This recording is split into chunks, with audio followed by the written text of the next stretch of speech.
DocTalk is brought to you by Merck Animal Health.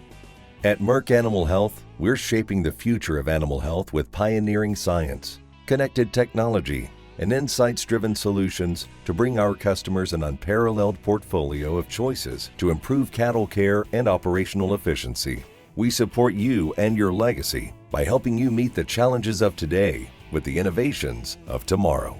Hey folks, thanks for watching DocTalk today. We're going to have a great show. We're at Auburn University. Dr. Thomas Passler is with me. We're going to talk about bovine viral diarrhea virus and get an update, talk about vaccines, talk about diagnosis, talk about other species. It's going to be a great show.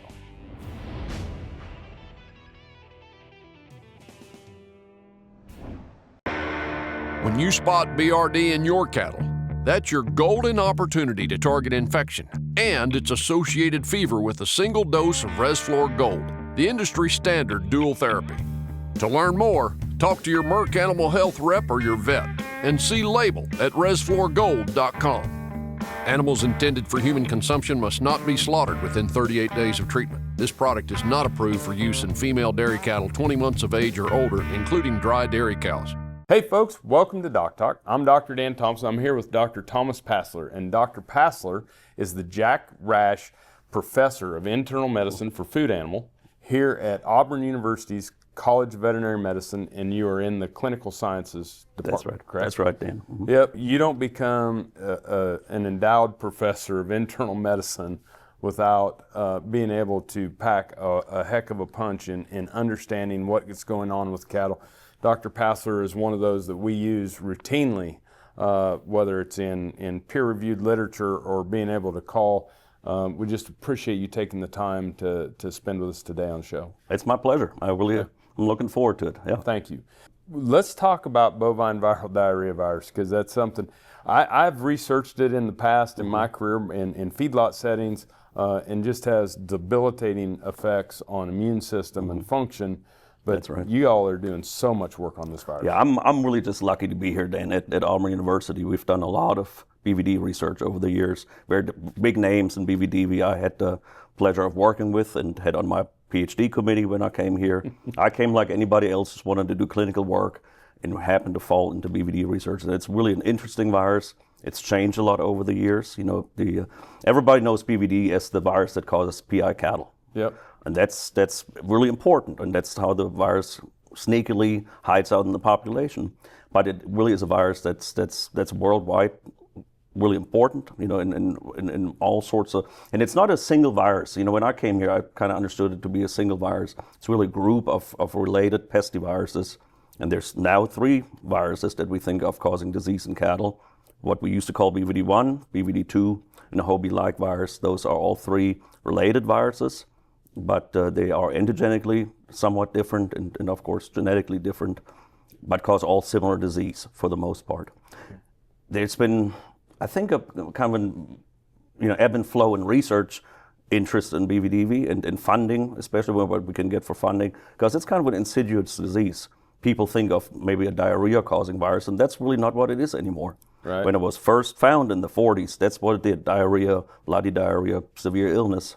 There's actually, the other day I read a paper in China, similar virus. You know, sometimes we have virulent BVDVs, but hardly ever are they a virulent virus. They're just kind of in the population, causing immunosuppression, as he said, you know, contributing to respiratory disease, and then of course in pregnant cattle, a big deal. In causing abortions, and correct? Causing abortions, causing fetal abnormalities, and then if the situation, and that's the interesting thing, I ask the students sometimes, you know, there's 100 million cattle in the United States. How many do you think are persistently infected? And the students, fourth-year veterinary students, will say, well, maybe 10%.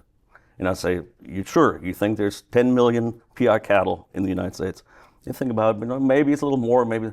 It's very few, right? It's only 0.5% or so of cattle are persistently infected, but they're so loaded with virus that they have that big impact, and we talk about it. And that number is decreasing. Mm-hmm. You know, because I can remember 20 years ago we would say 1%. Mm-hmm. So probably through vaccination and just understanding. We think it might be decreasing. To be honest, Dan, I don't know if it actually is. You know, the latest, you know, surveillance. You know, it's almost a decade old. Yeah. Things might be changing. We're doing that. I think you could be right, because another thing I've seen clinically out in the field is we've become a little lax on our vaccination platforms, and we're using a lot more intranasals, thinking that we're covering for BVD when we're actually not. Correct.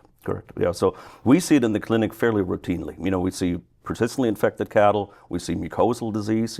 That's something we shouldn't be seeing at all. Yep. We see mucosal disease in the clinic, and often from herds that vaccinate. Yep. So Dr. Falkenberg, who I'm is carrying on the torch for some of those big names, Givens and Walls, that I got to work with. She's now doing another surveillance study. We'll see if that number's actually getting smaller or not. But Good. Well, let's take a break. When we come back, we're going to talk about diagnostics in bovine viral diarrhea. You're watching DocTalk. Thanks for joining us.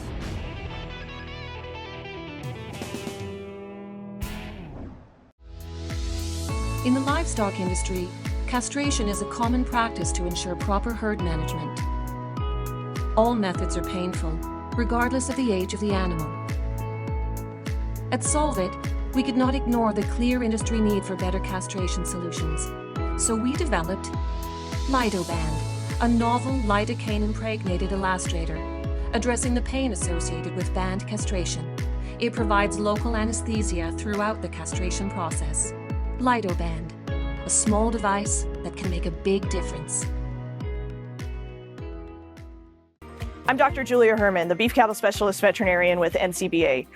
Cattle producers have an entire resource team that's really important to taking care of their cattle, and the veterinarian is an integral piece to that. Veterinarians can help with your herd health planning, so that includes vaccine planning, maybe it's breeding season, adjusting your breeding season, working with your nutrition plan, but there are other things that veterinarians can help you with. Treatment protocols, diagnosis protocols, biosecurity planning, emergency action planning.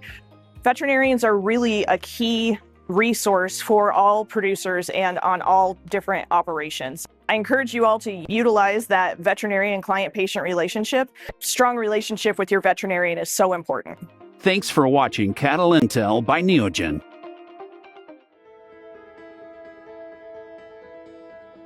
Are you a cattle feeder looking to manage for a stronger and more profitable set of cattle? Look no further than Igenity Feeder. Igenity Feeder utilizes DNA to gain insight into your cattle's genomic potential, with the information to predict performance, quality, and economic endpoints for cattle feeders. Animals are scored and ranked in a simple format, driving more precise and accurate management decisions. Igenity Feeder gives you the power to predict days on feed, manage variability within lots, characterize carcass performance, and focus on metrics important to you and your operation. With the data provided, you will identify superior animals earlier and maintain high operational efficiency. Maximize your profit and optimize performance with Igenity Feeder.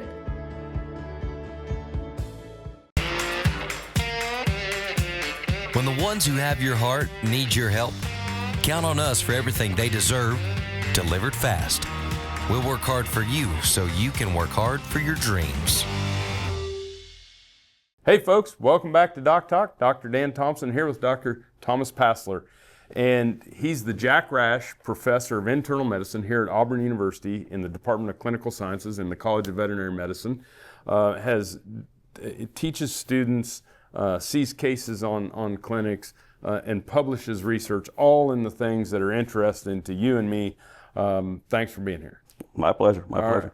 Let's talk about some of the new stuff that we're learning about diagnostics in BVD virus. Yeah. So, Dan, we've had some good BVD tests for years. Yep. Immunohistochemistry, traditional, was used to detect PI cattle. The goal really of testing for BVD for the cattlemen, for producers, unlike in research, we do it a little differently, but if I'm out in the field, I want to find and eradicate the persistently infected animal. And the good thing is there's so much virus, because these calves are immunosuppressed in utero, so much virus floating around that it can actually snip off a little piece of ear, right, and detect the virus pretty regularly in an easily detectable sample. Immunohistochemistry, and then of course that was taken over more by ELISA platforms. PCR, depending on where you are, there's some pooled PCR techniques that are done. What we have learned on some research projects, and I think that's really important for people to remember, is that testing can be influenced by maternal antibodies. So while the PI calf is born without any antibodies to the virus that it carries, the dam of that animal actually has a lot of antibodies in the colostrum. And of course, as that calf nurses, most PI calves are fairly healthy when they're born anyways.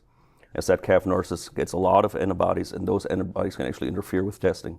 Dr. Saucedo, Dr. Chamorro, Dr. Falkenberg, we all did a study here, looked at known PI calves. We inoculated pregnant heifers, about 75 days of gestation, and knew those calves were persistently infected when they're born, got a pre-colostral sample, and then very quickly, by 12 hours to 24 hours, when we collected samples for virus isolation, for ELISA, for PCR, we did all the platforms, we saw interference of those maternal antibodies on testing.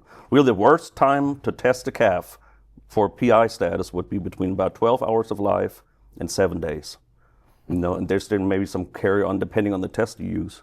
You know? Yeah, and so, you know, so really what we're saying is that if we're going to do BVD PI testing, regardless of the platform, we want to wait until they're after they're a week old. Yeah, either do it, you know, before you, as soon as you hit the ground. Some people, you know, are there putting an ear tag in, get you a notch right there, right? Or like we do in dairy calves, or in Europe, they have a notcher that does both, right? Puts the ear tag in, collect, perfect, right? Yeah. But if you're not there, if the calf's already dry and has nursed and so forth, you don't know exactly how old the calf is.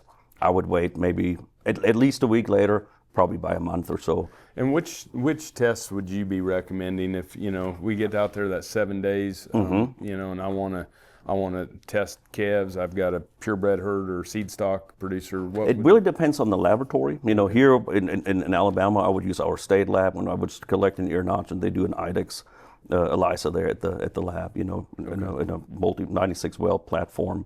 You know, it's not expensive. It really works well, but it doesn't work well in that first week or so. You know? Any other guidance on diagnostics or that? We have about 30 seconds here to wrap up. I mean, that's the biggest thing, I think, kind of the newest thing. You know, I think the biggest problem with testing is a lot of people don't test until, you know, stock or feedlot. We're too late at that. We need to find a way to encourage people to test earlier. We can talk maybe a little more, but maybe even in utero testing, right? That might be where it's going. But testing early on, incentivizing cow-calf producers to test and remove those PI cattle, that would be the ideal. It's perfect. Thanks for the information. We're going to take a break. When we come back with Dr. Passler, we're going to talk about new research on vaccines and bovine viral diarrhea. You're watching DocTalk, and we're glad you joined us.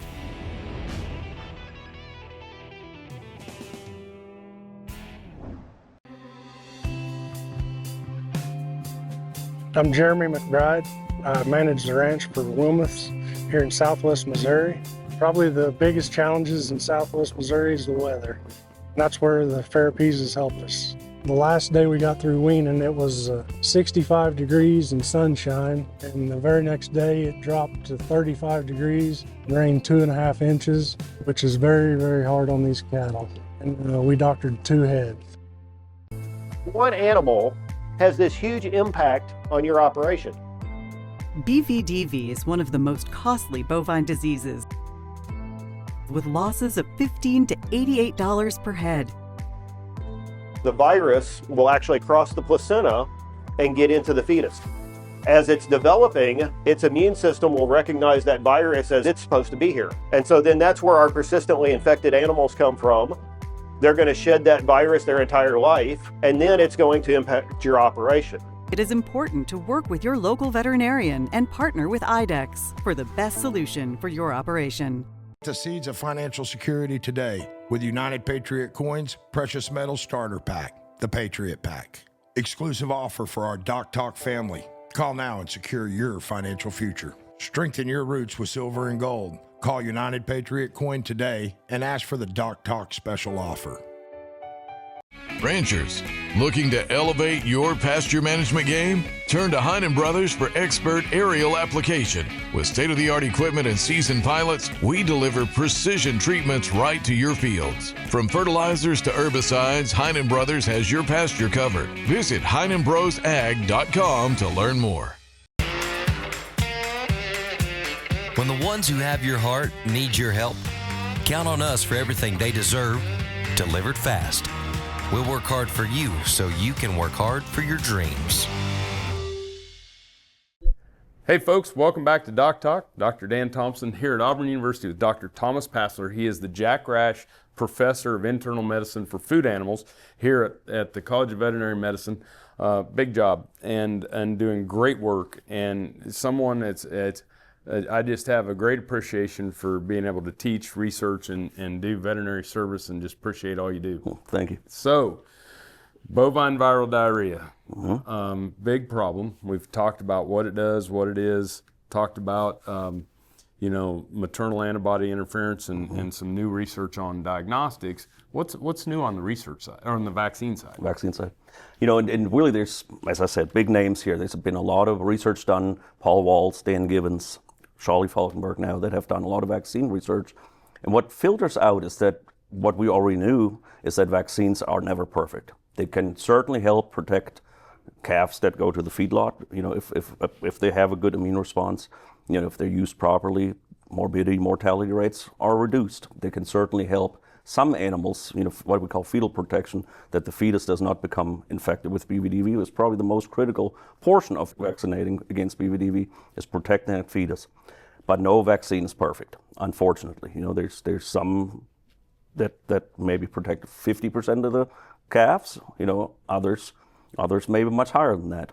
What we have seen in the clinic here is that we, in well-vaccinated herds that we know use killed vaccines religiously, that we still get PI cattle in those herds. If they're not careful about biosecurity, these might be herds that religiously vaccinate, but they still go to the stockyard and buy replacement cattle, right? Things like that. Risk takers, you will still get BVDV, if the timing is right. So, from Dr. Walls's and Dr. Falkenberg's research, what I can gather from them, and it's their research, not mine, so that, we'd have to ask them directly, but really the recommendation that seems to hold true is make sure they have at least one modified live vaccine in there, at least one.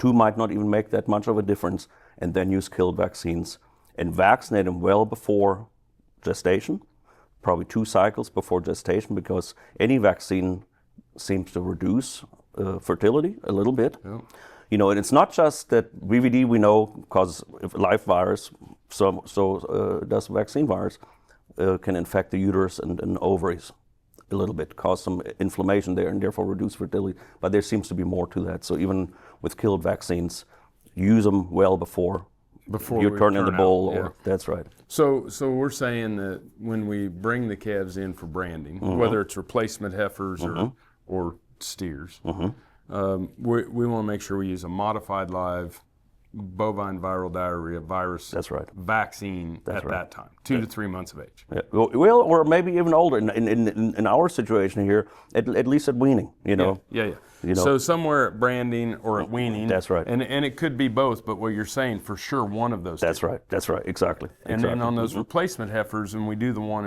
at weaning or at branding, the ones that we do pre-breeding, we're recommending a killed vaccine staged, in front of that turnout. And we used to say, make sure you don't vaccinate within 30 days of breeding. It probably is a little longer than that. 2 cycles seems to be kind of that's Paul Waltz talking, not me. That seems to be kind of the magic number. 42 days or longer, seems to be kind of the magic number for vaccination. And obviously on the feedlot steers, when we get them at the level of the feed yard on arrival, we're using a lot of modified live because we don't know the status before we get them at the yard. So that's probably a lot of times their first exposure. Yeah, that's right. But as you pointed out, that when we use these intranasals, that doesn't have bovine viral diarrhea virus vaccine in it. That's right. And so it's not a replacement. Absolutely not. So. Yeah, and I don't go into manufacturing. There's certainly differences in manufacture, and really depends a little bit on the antigenicity of the virus. So meaning how close is the vaccine strain to what they're actually exposed, and you can't predict that, right? So I'm thinking, this is Passler speaking. This I don't think anybody's looked at that. Maybe even using different manufacturers that use different vaccine strain viruses might be a good idea to increase the antigenic exposure. It's great. But who knows? Great advice. We do it with when we deworm. We do it with we treat bacteria. Why wouldn't we do it when we prevent viruses? It makes logical sense anyways, whether it's true. Hopefully we can show that with research here in the future. That'd be great. We're going to take a break with Dr. Passler. When we come back, we're going to talk about his research in other areas of bovine viral diarrhea. Thanks for watching DocTalk. They're here, they're hungry, and they can't be stopped with ivermectin. Choose Safeguard when you deworm your cattle to take out resistant parasites like brown stomach worm, Cooperia, Nematodiris, and others. With Safeguard's efficacy, you can kill more resistant worms in your cattle, so you don't leave potential on the table. Consult your veterinarian for the diagnosis and treatment of parasitism. Then bite back at safeguardworks.com. When it comes to treating BRD, you want a product that you can count on to get the job done at an affordable price. Macrocin by Bimeda delivers on both. A straight-shooting, no BS tulathromycin that does what it's supposed to do. End of story. You don't need to take our word for it, though. Go to macrocin.com for customer testimonials and head-to-head trial results. For your cattle and your bottom line, choose Macrocin. Hey folks, for your firearm and ammo needs, for gun safes and much, much more, and to have it personalized, come visit us at United Patriot Supply outside of Seneca, Kansas. You can also visit us online at unitedpatriotsupply.com. Be sure to say that Dr. Dan and DocTalk sent you, and we'll see you down the road. When the ones who have your heart need your help, count on us for everything they deserve, delivered fast. We'll work hard for you so you can work hard for your dreams. Hey folks, welcome back to DocTalk. Dr. Dan Thompson here with Dr. Thomas Passler. He's the Jack Rash Professor of Internal Medicine for Food Animals here at Auburn University College of Veterinary Medicine, Department of Clinical Sciences.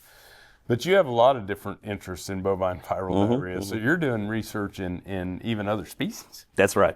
So Dan, the interesting, this is really a sneaky virus, right? It causes the PI, it can transmit, just like any other virus, directly from animal to animal, all sorts of ways that it can maintain itself in a species. When I first came here, Paul Waltz had a really good idea and said, let's look at BVDV in white-tailed deer. And that we were the first here at Auburn to describe that persistently infected animals can occur in deer as well. And we've since learned a lot about other species. The virus really in ruminants seems to cause disease just like in cattle, very similar. There's immunosuppression, there's reproductive disease, there's persistent infection, all of it. So in small ruminants, I think is really important, if you deal with an abortion problem in sheep or goats, for example, or in deer or other ruminants. Always think of BVDV. I think we forgot about it, but that virus, is pretty sneaky. Doesn't have very strict host specificity. In fact, it was a big deal in alpacas for a while. The alpaca industry has done pretty well and dealt with it. In swine, in some countries, I had no idea. Yeah, in China, apparently up to 30% of some populations of pigs have been infected with BVDV.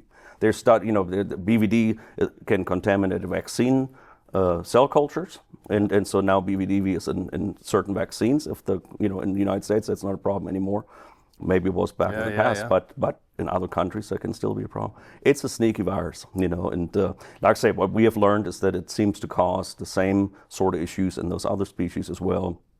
In alpacas and in pigs, they can also have what's called chronic infections, meaning that they sometimes the persistently infected or seemingly persistently infected animals actually clear the virus. So there's a lot to be learned, and what we were, of course, from a cattle health perspective is because they are persistently infected species, other hosts, as we hopefully in the future, like other countries have done, Scandinavian countries have done, so forth, clear the virus from cattle. Now there's potential for spillback infections from those other species, and that's a big concern. Yeah, and we've had some cases of EHD from deer to cattle that we thought was a deer disease. And we see in cattle, it makes some sense that we'd see BVD in deer, and these places where they're just all running together anyway. That's right. Fortunately nowadays we have deer abundance again, right? That wasn't the case 50 years ago, whatever, but we have a lot of deer and they carry some diseases. We need to understand them better. Very difficult species. I spent a lot of times in the woods we had cannon nets that we shot to trap deer, and that's how we did our research. We cannon netted those deer, did our research. It was really interesting. It was a lot of fun. But yeah, like I say, what we learned is that I never got to do any research that was quite that fun. That was fun. Yeah, I enjoyed my PhD. But yeah, that was good. And we don't have control measures at this point, of course, for those other species. Right. Vaccinating, one thing I'll probably say as we kind of complete this, but BVD is not what it was when I came here. There were 3 species of pestivirus we thought of: BVD, border disease, and hog cholera or classical swine fever. And now there's 19 different pestiviruses, I think, if you were to look them up today, and they all are related, and they all can cause potentially disease in other species. There's a lot to learn yet. There's still a lot to learn. Well, you've taught us a lot today, and I really appreciate your time. You're a busy man, and well, I really enjoyed it. Yeah, really enjoyed it, Dan. Thank you. And thank you for watching DocTalk. Remember, always work with your local practitioner, and if you want to find us on the web, you can find us at www.doctalktv.com. I'm Dr. Dan Thompson here with Dr. Thomas Passler. We're at Auburn University, and we'll see you down the road. At Merck Animal Health, we support you and your legacy by helping you meet the challenges of today with the innovations of tomorrow.